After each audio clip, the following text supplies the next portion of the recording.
be forever on fire. ಕೆಲವೇ ಕ್ಷಣಗಳಲ್ಲಿ 6 ನಕ್ಸಲರು ಶರಣಾಗತಿ ಆಗಲಿದ್ದಾರೆ. ಚಿಕ್ಕಮಗಳೂರು ಜಿಲ್ಲಾ ಕಚೇರಿಗೆ ಆಗಮಿಸ್ತಾ ಇದ್ದಾರೆ ನಕ್ಸಲರು. ಕಾಡಿನಿಂದ ನಾಡಿಗೆ ಬರುತ್ತಿರುವಂತ ದೃಶ್ಯ ಸೆರೆ ಸಿಕ್ಕಿದೆ. ನಕ್ಸಲರು ಬರುವಿಕೆಗಾಗಿ ಕಾದು ಕುಳಿತ ಜಿಲ್ಲಾಡಳಿತ ಮೊದಲೇ ಹೇಳಿದ್ರು ಇವತ್ತು ಬರ್ತೀವಿ ಶರಣಾಗ್ತೀವಿ ಅನ್ನೋದನ್ನ ತಿಳಿಸಿದ್ರು. ಅದರಂತೆಯೇ ಆಗಮಿಸ್ತಾ ಇದ್ದಾರೆ. ಅದರ ವಿಜುವಲ್ಸ್ ಕೂಡ ಲಭ್ಯವಾಗಿದೆ. ಬಹುದಿನಗಳ ಹೋರಾಟ, ಬಹು ದಶಕಗಳ ಹೋರಾಟ, ಬರೋಬ್ಬರಿ 2 ದಶಕಕ್ಕೂ ಹೆಚ್ಚಿನ ಕಾಲ ನಿರಂತರವಾದಂತಹ ಹೋರಾಟವನ್ನ ಮಾಡಿದ್ರು. ಈ ಸಮಾಜದಲ್ಲಿ ಒಂದಷ್ಟು ಸಮಸ್ಯೆಗಳಿದ್ದು ಅದನ್ನ ಸರಿಪಡಿಸಬೇಕು, ಇರುವಂತ ಲೋಪದೋಷಗಳು ಸರಿ ಹೋಗಬೇಕು, ಕೆಲವೊಂದಷ್ಟು ಬೇಡಿಕೆಗಳಿತ್ತು, ಆ ಬೇಡಿಕೆಗಳು ಈಡೇರಬೇಕು ಅನ್ನುವಂಥ ನಿಟ್ಟಿನಲ್ಲಿ ನಿರಂತರವಾದಂಥ ಹೋರಾಟವನ್ನ ಮಾಡ್ತಾ ಇದ್ರು. ಕೂಡ ಆ ಹೋರಾಟದ ಮಾರ್ಗ ಇತ್ತಲ್ಲ, ಅದು ಸಮಾಜಕ್ಕೆ ಸ್ವಲ್ಪ ಮಟ್ಟಿನ ವಿರೋಧವೂ ಕೂಡ ಇತ್ತು. ಹೀಗಿರ್ಬೇಕಾದ್ರೆ ನಿಮ್ಮ ಆಸೆ ಆಕಾಂಕ್ಷೆಗಳು ಬೇಡಿಕೆ ನಿರೀಕ್ಷೆಗಳು ಏನೇ ಇರಬಹುದು, ಆ ಹೋರಾಟಗಳನ್ನ ಮಾಡುವುದೇ ಆಗಿದ್ರೆ ಅದನ್ನ ಸಮಾಜದಲ್ಲಿ ಇಟ್ಕೊಂಡೇ ಮಾಡಬಹುದಲ್ವಾ ಅನ್ನುವಂಥ ನಿಟ್ಟಿನಲ್ಲಿ ಮತ್ತು ನಿಮ್ಮ ಹೋರಾಟಗಳನ್ನ ಅಥವಾ ನಿಮ್ಮ ಬೇಡಿಕೆಗಳನ್ನ ಈಡೇರಿಸ್ತೀವಿ ಅಂತ ಹೇಳಿದ್ರಿಂದ ಶರಣಾಗತಿ ಆಗ್ತಿರೋದು. ನಕ್ಸಲರು ಆಗಮಿಸ್ತಾ ಇರುವಂತ ದೃಶ್ಯ TV5ಗೆ ಲಭ್ಯವಾಗಿದೆ. ನೀವು ಗಮನಿಸ್ತಾ ಇದ್ದೀರಾ, ಕಾಡಿನಿಂದ ನಾಡಿನೆಡೆಗೆ ಆಗಮಿಸ್ತಾ ಇದ್ದಾರೆ. ಕೇವಲ ಕರ್ನಾಟಕದವರು ಮಾತ್ರ ಇಲ್ಲ, ಕೇರಳ, ತಮಿಳುನಾಡು ಸೇರಿದಂತೆ ಬೇರೆ ರಾಜ್ಯದವರು ಕೂಡ ಇದ್ದಾರೆ. ಸರ್ಕಾರ ಒಂದು ಸಂಧಾನವನ್ನ ಮಾಡಿತು, ಎಲ್ಲರೂ ಆಗಮಿಸಬೇಕು, ನಿಮ್ಮ ಬೇಡಿಕೆಗಳು ಏನೇ ಇದ್ರೂ ಕೂಡ ನಾವು ಅದನ್ನ ಈಡೇರಿಸ್ತೀವಿ ಅಂತ ಹೇಳಿದ್ರು. ಅದರಂತೆಯೇ ಇದೀಗ ವಾಪಸ್ ನಾಡಿಗೆ ಬರ್ತಾ ಇರೋದನ್ನ ನೀವು ನೋಡ್ತಾ ಇರ್ಬೋದು. ನಾಡಿನಿಂದ ಸರಿದು ಕಾಡಿನಲ್ಲಿ ಜೀವನ ಮಾಡ್ತಾ ಇದ್ರು. ಇದರ ಜೊತೆಗೆ ನಾಡಿನಲ್ಲಿರುವಂಥ ಕೆಲವೊಂದಷ್ಟು ಸಮಸ್ಯೆಗಳನ್ನು ಬಗೆಹರಿಸಬೇಕು ಅಂತ ಕಾಡಿನಲ್ಲಿದ್ದು ಹೋರಾಟವನ್ನು ಮಾಡ್ತಾ ಇದ್ರು. ಆ ಹೋರಾಟದ ಹಾದಿ ಸರಿ ಇರಲಿಲ್ವಾ ಅನ್ನುವಂಥ ಕಾರಣಕ್ಕಾಗಿ ವಾಪಸ್ ನಾಡಿಗೆ ಬನ್ನಿ, ಮುಕ್ತವಾಗಿ ಮಾತನಾಡೋಣ, ಮುಕ್ತವಾಗಿ ಚರ್ಚೆ ಮಾಡೋಣ, ಮುಕ್ತವಾಗಿ ಹೋರಾಡೋಣ. ಎಲ್ಲರಿಗೂ ಬೇಕಾಗಿರೋದು ಸಾಮಾಜಿಕ ನ್ಯಾಯ, ಅದನ್ನು ಕೇಳುವಂಥದ್ದು ತಪ್ಪೇನಲ್ಲ. ಆದರೆ ಹೋರಾಟದ ರೂಪರೇಷ, ಹೋರಾಟಕ್ಕೆ ಸಾಗುತ್ತಿರುವಂಥ ಮಾರ್ಗ ಸರಿಯಾಗಿರಬೇಕು ಅನ್ನೋದಷ್ಟೇ ವಾದ.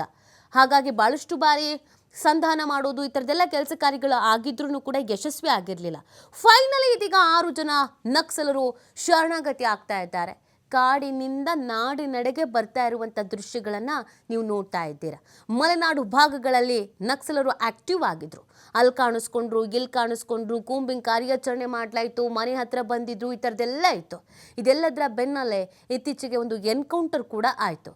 ಅದಾದಮೇಲೆ ಸಾಕಷ್ಟು ರೀತಿಯಾದಂಥ ಆರೋಪ ಪ್ರತ್ಯಾರೋಪಗಳು ಹೇಳಿಕೆಗಳು ಇದೆಲ್ಲದರ ಬೆನ್ನಲ್ಲೇ ಸರ್ಕಾರದಲ್ಲಿ ಸ್ವತಃ CM ಸಿದ್ದರಾಮಯ್ಯನವರೇ ಹೇಳಿದರು, ಎಲ್ಲರೂ ವಾಪಸ್ ಬನ್ನಿ, ಮಾತಾಡೋಣ, ನಿಮ್ಮ ಸಮಸ್ಯೆಗಳು ಏನಿದೆ ಅದನ್ನು ಬಗೆಹರಿಸೋಣ ಅಂತ. ಅದಕ್ಕೆ ಒಪ್ಪಿಗೆಯನ್ನು ನೀಡಿ ಈಗ ಆಗಮಿಸ್ತಾ ಇದ್ದಾರೆ. ಇದಕ್ಕೆ ಸಂಬಂಧಪಟ್ಟಂತೆ ನಾವು ಬರ್ತಾ ಇದ್ದೀವಿ ಅನ್ನೋದಕ್ಕೊಂದು ವಿಡಿಯೋ ಕೂಡ ಬಿಡುಗಡೆ ಮಾಡಿದರು. ಆ ವಿಡಿಯೋದಲ್ಲೂ ನಕ್ಸಲರು ಹೇಳಿದ್ದು ಇಷ್ಟೇ, ನಮ್ಮ ಹೋರಾಟ ಮಾತ್ರ ನಿರಂತರ, ನಾವು ಯಾವಾಗಲೂ ಜನರ ಪರವಾಗಿ ಹೋರಾಟವನ್ನು ಮಾಡ್ತೀವಿ, ಆದರೆ ಇಲ್ಲಿ ಇದ್ಕೊಂಡು ಮಾಡಲ್ಲ, ಎಲ್ಲರೂ ಹೇಳಿದಂತೆ ನಾಡಿನಲ್ಲೇ ಇದ್ಕೊಂಡು ಮಾಡ್ತೀವಿ ಅನ್ನೋದನ್ನು ಹೇಳಿದ್ದಾರೆ.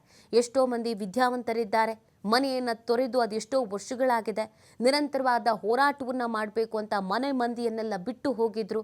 ಸೊ ಅವರ ಮನೆ ಮಂದಿಗಳಿಗೂ ಕೂಡ ಬೇಸರ ಆಗಿತ್ತು, ನಮ್ಮ ಜೊತೆಗೆ ಒಟ್ಟಿಗೆ ಜೀವನ ಕಳೀರಿ ಅಂತೆಲ್ಲ ಕೇಳ್ಕೊಂಡಿದ್ರು. ಫೈನಲಿ ಇವಾಗ ಅವ್ರು ಬರ್ತಾ ಇರುವಂಥದ್ದು ಖುಷಿಯ ವಿಚಾರ ಆಗಿದೆ. 6 ಜನ ನಕ್ಸಲರು ವಾಪಸ್ ಬರ್ತಾ ಇರೋದು. ಇನ್ನಿಬ್ಬರು ಸಂಪರ್ಕಕ್ಕೆ ಸಿಕ್ಕಿಲ್ಲ, ಅವರನ್ನು ಕಾಂಟ್ಯಾಕ್ಟ್ ಮಾಡುವಂಥ ಕೆಲಸವನ್ನು ಕೂಡ ಮಾಡಲಾಗಿದೆ, ಆದರೆ ಅವರ ಸಂಪರ್ಕಕ್ಕೆ ಸಿಕ್ಕಿಲ್ಲ ಅನ್ನೋದು ಗೊತ್ತಾಗ್ತಾ ಇದೆ. ಇನ್ನೊಂದು ಕಡೆಯಲ್ಲಿ ಜಿಲ್ಲಾಡಳಿತ ಸಕಲ ಸಿದ್ಧತೆಯನ್ನು ಮಾಡಿಕೊಂಡಿರುವಂಥದ್ದು, ಭದ್ರತೆಯನ್ನು ಕೂಡ ವಹಿಸಲಾಗಿದೆ. ಬೇರೆ ರಾಜ್ಯದ ನಕ್ಸಲರು ಕೂಡ ಇರೋದ್ರಿಂದ, ತುಂಬ ಮೋಸ್ಟ್ ವಾಂಟೆಡ್ ನಕ್ಸಲರು ಕೂಡ ಇರೋದ್ರಿಂದ ಇನ್ನು ಹೆಚ್ಚಿನ ಕಣ್ಣನ್ನು ಇಡಲಾಗಿದೆ.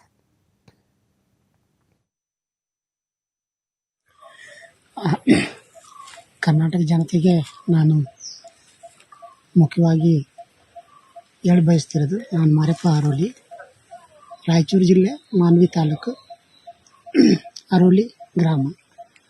ಆದರೆ ನಾನು ಇವತ್ತು ಮುಖ್ಯವಾಹಿನಿಗೆ ಬರಲಿಕ್ಕೆ ಎಲ್ಲ ನಾಗರಿಕ ಹಕ್ಕು ವೇದಿಕೆ ಮತ್ತು ಆಮೇಲೆ ಪುನರ್ವಸತಿ ಒಕ್ಕೂಟ ಕೂಡ ತುಂಬ ಶ್ರಮ ವಹಿಸಿ ಎಲ್ಲ ರೀತಿಯ ಕ್ರಮಗಳನ್ನು ಭಾಳ ತೀವ್ರಗತಿಯಲ್ಲಿ ಜರುಗಿಸಿ ಅದನ್ನು ಒಂದು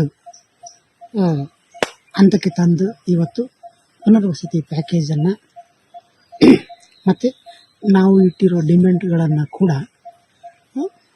ಈಡೇರಿಸೋ ನಿಟ್ಟಲ್ಲಿ ಮುಖ್ಯಮಂತ್ರಿಗಳ ಜೊತೆಯಲ್ಲಿ ಸಂಧಾನ ಚರ್ಚೆಗಳನ್ನು ನಡೆಸಿ ಅದಕ್ಕೆ ಒಂದು ಭಾಳ ಸಕಾರವಾಗಿ ಸ್ಪಂದಿಸಿರೋದರಿಂದ ಇವತ್ತು